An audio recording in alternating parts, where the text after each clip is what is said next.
L'auteur, Pierre-Yves McSween, nouvel auteur arrivé dans le domaine, si je peux dire, littéraire, est CPA-CA et a fait son MBA au HEC de Montréal.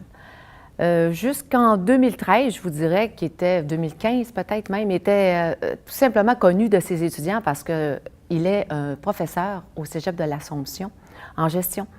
Et à la suite de courrier, ou je ne sais pas vraiment comment il s'est rendu là, mais à la suite de courrier du lecteur, il participait beaucoup au courrier du lecteur à la presse, par exemple. Il a fait son chemin dans le domaine des médias.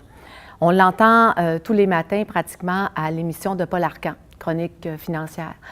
Il est même aujourd'hui aussi fait une chronique, je ne sais pas si elle est quotidienne par exemple, à l'émission de Paul Oud, le Retour à la maison de 4 heures. Et depuis tout récemment, septembre dernier, il a son émission le mercredi à Télé-Québec, l'Indice McSween.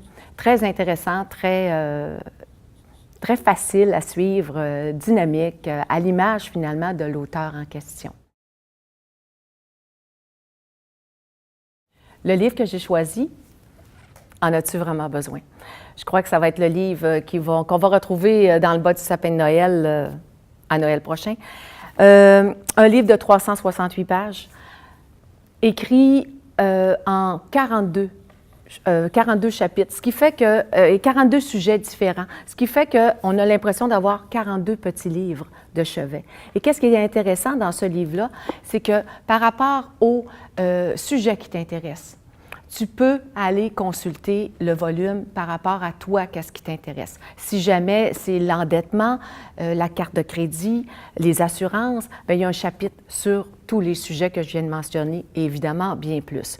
Qu'est-ce qui est très intéressant également, c'est le vocabulaire concis, clair, dynamique, facile, en fait à l'image, je crois, de l'auteur qui est une personnalité très dynamique. Puis c'est facile à comprendre, facile à suivre. Il n'y a rien de compliqué dans ce qu'il explique, c'est juste le gros bon sens. La surconsommation nous pousse à toujours vouloir plus. On est envahi de publicité. Il n'y a pas un endroit qui n'est pas couvert de publicité pour nous inciter à consommer. En un seul clic, maintenant avec les réseaux sociaux, en un seul clic, on commande tout ce qu'on veut partout dans le monde. C'est trop facile. Et les gens utilisent justement souvent en plus leur carte de crédit et ne comprennent pas l'impact parce que pour quelques-uns et malheureusement pour plusieurs personnes, la carte de crédit est un moyen de financement et non de paiement. Et c'est ce que l'auteur essaie de nous faire comprendre qu'avant de la sortir, cette carte, d'ailleurs, il y a une espèce d'enveloppe dans laquelle on met notre carte de crédit à la fin du livre qui pose la question, en as-tu vraiment besoin? Pour qu'on réfléchisse avant d'utiliser notre mode de paiement qui ne devrait pas être du financement.